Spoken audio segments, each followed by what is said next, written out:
सत्य के साथ। बुलडोजर चलाने से कार्रवाई नहीं होती है, बुलडोजर चलाने से सबूत मिटते हैं। रेणु बिष्ट, इस औरत को ना कि इस्तीफा होना चाहिए या यहाँ से निकाल देना चाहिए पार्टी से, मुझे लगता है उनकी गिरफ्तारी होनी चाहिए। उर्मिला सनावर ने जो खुलासे किए हैं और उसके बाद भी अगर सरकारें सीबीआई जांच नहीं कर रही हैं, वीआईपी का नाम सामने आ गया है, वीआईपी जिसका नाम सामने आया है उसको इमीडिएट अरेस्ट किया जाए, इन्वेस्टिगेट किया जाए। हमारी उत्तराखंड की बेटियों की बात है और जिनके साथ ऐसे जघन्य अपराध हुए, न जाने वो कितनी सारी बेटियां हैं, पर दो तो हमारे सामने ही हैं। और मुख्य रूप से मैं यहाँ पर हमारी बेटी अंकिता भंडारी के बारे में बात करने आई हूँ। और जैसा कि आप सभी को वो केस मालूम है, जिस दिन ये केस हुआ और जब ये मीडिया में हाईलाइट हुआ और हमने अपने सोशल मीडिया के हैंडल के थ्रू भी इसको काफ़ी कोशिश की इसको आगे बढ़ाने की, क्योंकि बहुत ही विभत्स तरीके से उस बच्चे के साथ बर्ताव उसे मार दिया गया। तब मैं देहरादून में थी और तब भी हमने इसको काफ़ी उठाया और काफ़ी टीवी चैनल्स पे आप ही लोगों के थ्रू हमने इसको काफ़ी बढ़ चढ़कर हमने इसको मद्देनज़र रखा हमारी सरकारों की, जो हमारी गूंगी बहरी सरकारें हैं, ताकि वो इस पर थोड़ा संज्ञान ले।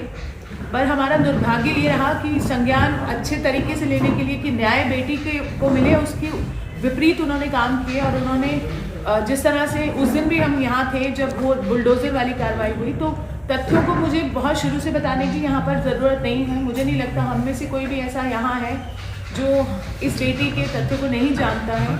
पर अभी हम जो इस प्रेस वार्ता के लिए यहाँ पर आए हैं, हमारे मुख्य उद्देश्य ये है कि अभी फिर से जो उर्मिला सनावर ने जो खुलासे किए हैं और उसके बाद भी अगर सरकारें सीबीआई जांच नहीं कर रही हैं, कहीं ना कहीं ये दर्शाता नहीं है कि वो सिर्फ फेलियर है और हमारी बेटी को उन्होंने बहुत बुरी तरह से फेल किया है, अंकिता भंडारी को। मुझे लगता है वो इसमें लिप्त है और अब तो बहुत ही ज़्यादा एविडेंट हो गया है। जिस तरह से ये वीआईपी का नाम सामने आ गया है, उस इंसान का नाम आने के सामने भी कम से कम एक आश्वासन तक नहीं आया है मुख्यमंत्री का, जो कि बहुत बोलते थे कि यहाँ पर हमारी बेटियों को न्याय मिलेगा। या इस पर्टिकुलर केस में उन्होंने बोला, देखो मैंने बुलडोज़र चलवा दिया है, मैंने अपनी कार्रवाई कर दी है।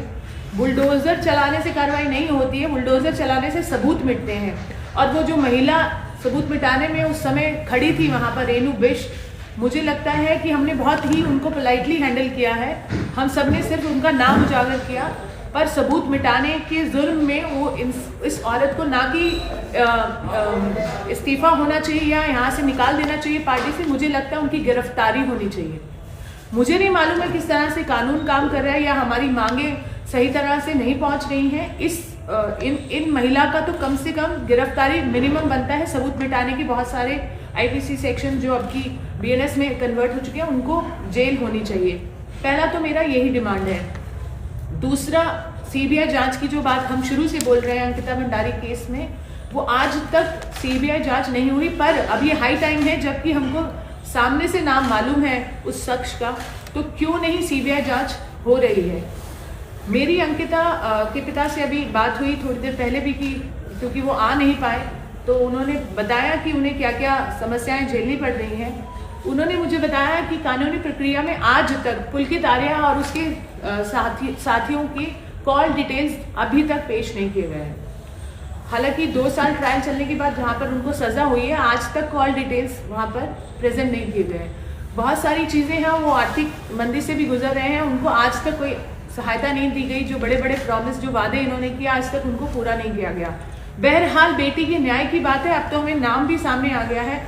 जो अगर इन्होंने अभी भी सीबीआई नहीं लगाई, तो आपको भी मालूम है आक्रोश में हम लोग, और हम चाहते हैं कि नहीं तो सत्ता पलटेगी या जो भी होगा, हम लोग सड़क पर उतर रहे हैं, सड़क देख रहे हैं आप, और उतरेंगे। पर हमें न्याय चाहिए इस बेटी के लिए, और सीबीआई जांच इज द लीस्ट वो जो कर सकते हैं इस केस में। और कम से कम ये 2 इंसानों के नाम जो मैंने बताए हैं, रेणु बिष्ट और जो ये वीआईपी जिसका नाम सामने आया है, उसको इमीडिएट अरेस्ट किया जाए, इन्वेस्टिगेट किया जाए। कभी भी कोई रेप पीड़िता का मामला होता है, पहले अरेस्ट होता है, फिर इन्वेस्टिगेट होता है। ये लॉ में जो चेंज आया था निर्भया केस के बाद, जस्टिस वर्मा रिकमेंडेशंस के बाद जो चेंजेस आए थे, उसमें ये तथ्य, ये एक लॉ है। हम कोई नहीं वो हम पे एहसान कर रहे हैं, हम अपनी हक मांग रहे हैं। पहले आप उसको अरेस्ट कीजिए, फिर जांच कीजिए और जांच सीबीआई को दीजिए। ये हमारी मोटी मोटी जो हमारी डिमांड है ये है। दूसरा, एक और केस के वक्त